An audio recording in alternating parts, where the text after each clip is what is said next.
दसम वर्ग के सभी छात्रों का हिंदी क्लास में स्वागत है। आज का चैप्टर है लखनवी अंदाज। चैप्टर ऐसे 12 है, 10, 11, 12 और गणित भाग में 1, 2, 3 करके है और गणित भाग का ये भाग जो है 10, 11, 12। तो 10 भी पढ़ा दिया मैंने, 11 भी, 12 है। गणित भाग का भी ये भाग है और चैप्टर का नाम है आपको लखनवी अंदाज। पाठ का उद्देश्य है बनावटी दिखावा और पात्र है लेखक और नवाब साहब और स्थान है बादशाहों का शहर लखनऊ। अर्थात लखनऊ को बादशाहों का शहर कहा जाता है। यहाँ बादशाह नवाब लोग बादशाहों या नवाबों का शहर इसको कहा जाता है। सॉरी, ये बादशाहों का शहर मैंने लिख दिया है, नवाबों का शहर।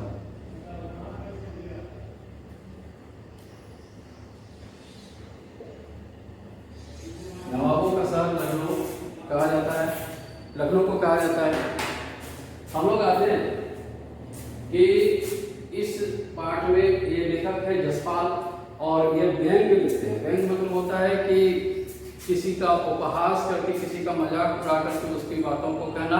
साहित्य में अनेक विधाएं हैं, अनेक तरीके हैं, जिसमें से एक विधा व्यंग्य भी है और मजाक से कुछ बातें ऐसी कर देना जो लोगों को समझ में आ जाए और उसकी पूरी बात जो है वो उसे शिक्षा भी मिल जाए। तो ये पाठ उस समय का है जिस समय हमारे यहाँ अंग्रेजों का राज समाप्त हो गया था और जो देसी रियासत लोग थे, जितने राजा थे हमारे देश में, वे सारे राजाओं, नवाबों, बादशाहों का सबको विलय हो गया था भारतीय संघ में। तो जब सारा रजोटी उनका चला गया, यानी राज उनका चला गया, अपना राज जब चला गया तो ये लोग जो है सो सामान्य जन की तरह, सामान्य आदमी की तरह जीवन जीने लगे। लेकिन मन में जो दिखावे की प्रवृत्ति थी, दिखावे का जो रुतबा था वो नहीं रहा। कहने का मतलब है कि वो अमीर थे और शानो शौकत के साथ जिंदगी जिए थे, तो ऐसे ही वो अपना बनावटी दिखावा दिखाना चाहते। घटना घटती है कि लेखक एक स्टेशन पर पैसेंजर गाड़ी पर चढ़ने के लिए आए। उनको लखनऊ से 1-2 स्टेशन, 2-3 किलोमीटर ही जाना था। तो वो सोचे कि चलिए भाई पैसेंजर में टिकट कटा लिए 2nd क्लास का। उस समय 1st क्लास, 2nd क्लास और 3rd क्लास हुआ करता था। तो 3rd क्लास ये भी जनरल होगी, जिसमें सभी भेड़ बकरी की तरह चढ़ करके जाते हैं, भीड़ काफी होती है। 2nd क्लास थोड़ा सा सफिशियंट होता था, थोड़ा सा सुरक्षित होता था। तो लेखक सोचा कि चलिए भाई हमको खिड़की साइड में बैठेंगे और खिड़की साइड में बैठने से प्राकृतिक दृश्यों को देखेंगे और प्राकृतिक दृश्यों को देखेंगे तो कहानी के विषय में सोचेंगे। लेखक है तो कहानी के विषय में सोचेंगे। इसे एकांत में जाएंगे तो हमको सोचने का समय मिल जाएगा। इसलिए उन्होंने टिकट खरीदी 2nd क्लास का और वो टिकट लेकर के, पैसेंजर गाड़ी छूटने वाली थी और वो दौड़ करके चढ़े। दौड़ करके जब चढ़े तो ये जो सोचे थे कि मैं अकेला ही इस मूवी में जाऊंगा और मैं कहानी सोचूंगा, तो उसके अनुकूल नहीं बल्कि प्रतिकूल निकला। क्योंकि जैसे ही वो दौड़ करके चढ़े वही उसी समय एक सभ्य सम्रांत जेंटलमैन जैसा कोई व्यक्ति पालथी मार कर, इस तरह से जो पालथी मार करके बैठा हुआ था। जैसे उसने देखा इनको तो वह मुंह मोड़ ली और लगा कि अनायास ही ये लेखक आ गया, इससे उसको अच्छा नहीं लगा।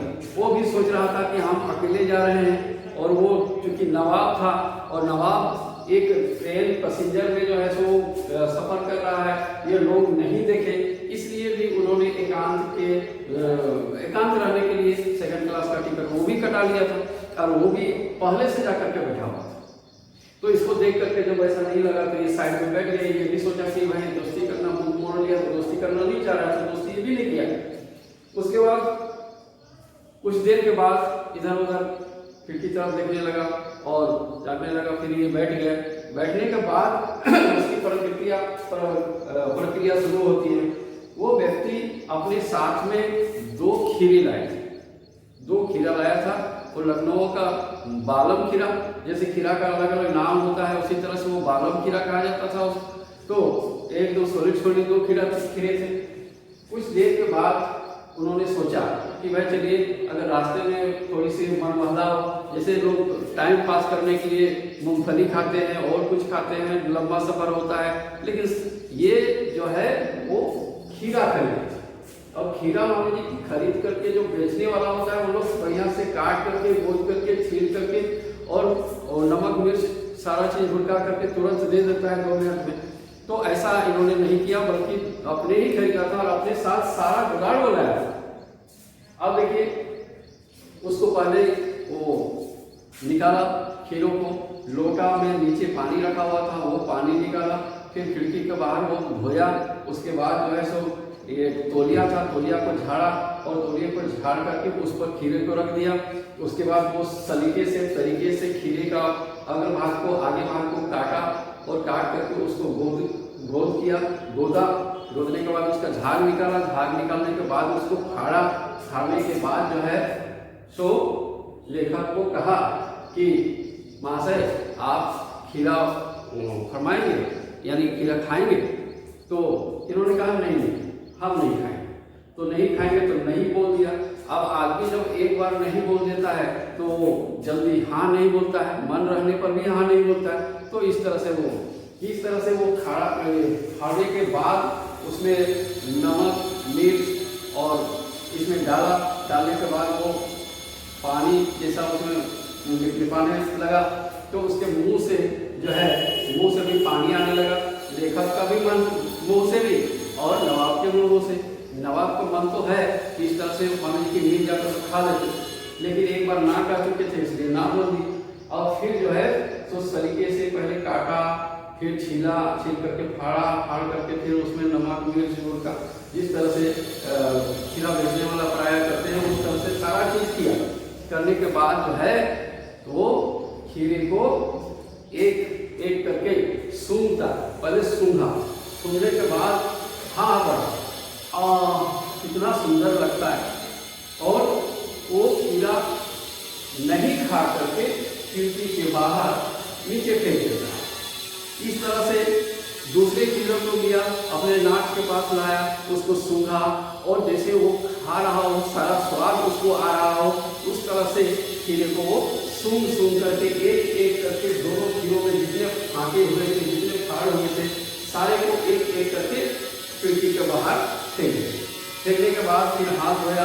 हाथ धोने का मुँह सब पोछा, पहुँचने के बाद जो है वो लगा कि इतना काम करने के बाद काफी थक गया है और थक जाने के कारण से जो है वो थोड़ा सा लेट गया। तो लेकिन सोचने लगा क्या नहीं खाने से, सिर्फ सुनने से भी कि उदरपूर्ति हो सकता है। उदरपूर्ति का मतलब होता है कि क्या पेट भर सकता है बिना खाए। एक बार तेनालीरामन के यहाँ कोई वैज्ञानिक आया हुआ था, तो उस वैज्ञानिक ने कहा कि भाई हम लोग जैसा सब वस्तु देखते हैं वैसा कुछ होता नहीं है, हम लोग जैसा नहीं सोचते हैं, हम लोग जो सोचते हैं वो ऐसा ही होता है। तो तेनालीरामन वहाँ पर था, तो उसने कहा कि भाइयों जितने लोग आए हैं सारे लोगों के भोजन तैयार है और ये महाशय बैठे बैठे ये मान लें कि इसने खाना खा लिया। उसमें वैज्ञानिक ने यही कहा था कि जो हम मान लेते हैं वही वैसा ही होता है। तो उन्होंने कहा कि ये महाशय यहाँ बैठे बैठे मान लें कि उन्होंने खाना खा लिया। तो इस पर हंसी की फुहारा छूट गई। तो इसी तरह से ये खीरा नहीं खा करके भी जो है सो खाने का उपक्रम किया और सो गया, लेट गया। लेटने के बाद ये सोचा कि क्या बिना खाए पेट भर सकता है, उदरपूर्ति हो सकती है। कुछ देर के बाद अचानक जो है जैसे पेट भर जाता है उस तरह से वो नवाब साहब डकार लेते। वो जिस तरह से खाना खाने के बाद हम लोग डकार लेते हैं, पूरा अगर खाना खा लेते हैं तो उस तरह से डकार लेते हैं। तो लेखक के मन में आया कि बिना खाए पेट जब भर सकता है तो क्या बिना पात्र बिना घटना का कोई कहानी नहीं लिखा जा सकता है। ये हमारे लेखक जो है नई कहानी लिखा, नया कहानी क्या होता है या नई कहानी क्या होती है। तो हम लोग पहले राजाओं महाराजाओं के विषय में पढ़ते थे। एक था राजा, एक थी रानी, उसके 7 बेटे थे, एक बेटी थी, उसकी प्रजा ऐसी थी वैसे थी। या तो फिर धार्मिक प्रवृत्ति में जितने भगवान हैं उसके विषय में कहानियाँ कोई प्राकृतिक घटना घटी उसके विषय में। नई कहानी में होता है कि आज की जिंदगी के विषय में, कोई भिखारी के संबंध में लिख रहा है, कोई विधवा के संबंध में लिख रहा है, कोई कुत्ते के संबंध में, कोई मैना के संबंध में लिख रहा है, तो कोई लेबर के संबंध में लिख रहा है। तो ये हमारा जो है वो नई व्यवस्था है, नई कहानी, इसको हम नया कहानी कर सकते हैं। पहले हम लोग प्रार्थना करते थे ईश्वर से कि हे ईश्वर हमें कुछ दे दो, हमारा हमको पुत्र दे दो, धन दे दो, दौलत दे दो। लेकिन बालकृष्ण नवीन शर्मा एक ऐसे कवि हैं जिन्होंने नई कविता लिखी है और नई कविता में ये बताया है कि हे भगवान हमको कुछ नहीं चाहिए, हमको ये बता दीजिए कि हम में क्या कमी, उस कमी को हम दूर कर दें, हमको कुछ देने का जरूरत नहीं है। तो आदमी का सोच नया हो गया, इसलिए ये नई कहानी लिखते हैं। तो ये सोचे कि मैं बिना पात्र का भी लेखक कहानी लिख सकता है। लेकिन क्वेश्चन अगर ये है कि भाई बिना पात्र बिना घटना का तो कहानी लिखा जा सकता है, तो ये संभव नहीं, क्योंकि इसमें भी पात्र है, पात्र लेखक और नवाब दो हैं। और दूसरी बात है कि घटना भी है कि अगर मान लीजिए कि नवाब साहब खीरे नहीं खरीदते, उसको नहीं फाड़ते, तो ये घटना नहीं घटती। तो इस तरह से ये नवाबी यानी राजा का राज उनका चला गया, उसकी अमीरी चली गई, उसकी रईसी चली गई, लेकिन फिर भी वो रईसी इस तरह से दिखाना चाहते हैं कि एक सामान्य आदमी के सामने वो खीरा जैसे लाची चीज को कैसे खाए, इस तरह से खाना उनको अच्छा नहीं लगता। तो ये उनका दिखावा है। तो ये बनावटी दिखावा के लिए जो है सो ये नवाब साहब जो है लखनवी अंदाज का यही श्रेय है, यही उद्देश्य है इस पाठ का। इस तरह से ये चैप्टर आपका समाप्त होता है और अगले दिन इसका प्रश्न उत्तर दिया जाएगा। धन्यवाद।